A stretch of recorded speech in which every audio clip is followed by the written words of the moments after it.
भगवान श्री कृष्ण की परम उपासक कर्माबाई जी जगन्नाथपुरी में रहती थी और भगवान को बचपन से ही पुत्र रूप में भजती थी।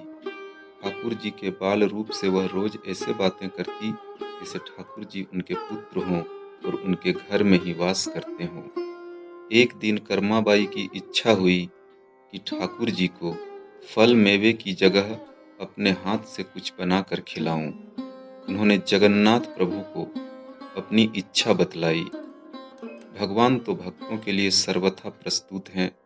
प्रभु जी बोले, माँ, जो भी बनाया हो वही खिला दो, बहुत भूख लगी है। कर्माबाई ने खिचड़ी बनाई थी, ठाकुर जी को खिचड़ी खाने को दे दी।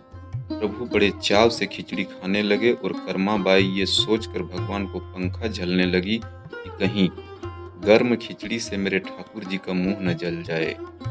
संसार को अपने मुख में समाने वाले भगवान को कर्माबाई एक माता की तरफ पंखा कर रही है और भगवान भक्त की भावना में भाव विभोर हो रहे हैं। भक्त वत्सल भगवान ने कहा, माँ, मुझे तो खिचड़ी बहुत अच्छी लगी, मेरे लिए आप रोज खिचड़ी ही पकाया करें, मैं तो यही आकर खाऊंगा। अब तो कर्माबाई जी रोज सुबह उठती और सबसे पहले खिचड़ी बनाती, बाकी सब कुछ बाद में करती थी। भगवान भी सुबह सवेरे दौड़े आते ही कहते, माँ, जल्दी से मेरी प्रिय खिचड़ी लाओ। प्रतिदिन का यही क्रम बन गया।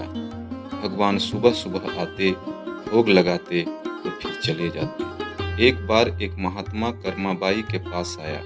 महात्मा ने उन्हें सुबह सुबह खिचड़ी बनाते देखा तो नाराज होकर कहा, माता जी, आप यह क्या कर रही हो?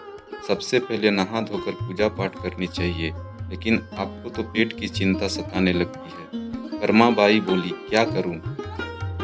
संसार जिस भगवान की पूजा अर्चना कर रहा होता है वही सुबह सुबह भूखे आ जाते हैं।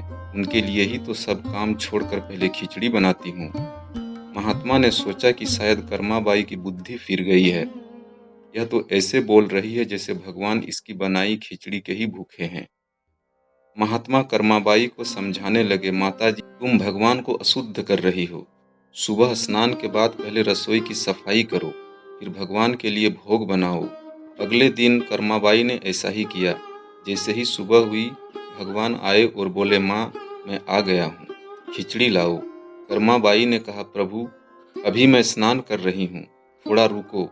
थोड़ी देर बाद भगवान ने फिर आवाज़ लगाई, जल्दी करो माँ, मेरे मंदिर के पट खुल जाएंगे, मुझे जाना है। वह फिर बोली, अभी मैं रसोई की सफाई कर रही हूँ। भगवान सोचने लगे कि आज माँ को क्या हो गया है, ऐसा तो पहले कभी नहीं हुआ।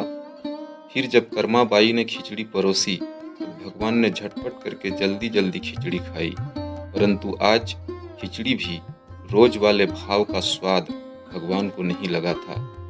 फिर जल्दी जल्दी में भगवान बिना पानी पिए ही मंदिर में भागे।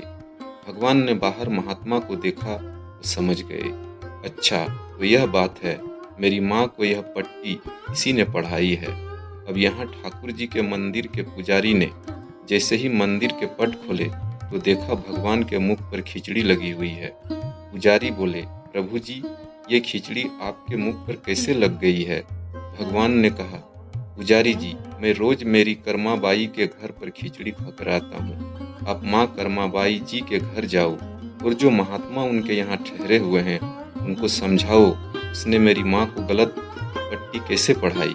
पुजारी ने महात्मा जी से जाकर सारी बात कह दी। भगवान भाव के भूखे हैं। यह सुनकर महात्मा जी घबराए और तुरंत कर्माबाई के पास जाकर कहा, माता जी, माफ करो, ये नियम धर्म तो हम संतों के लिए हैं।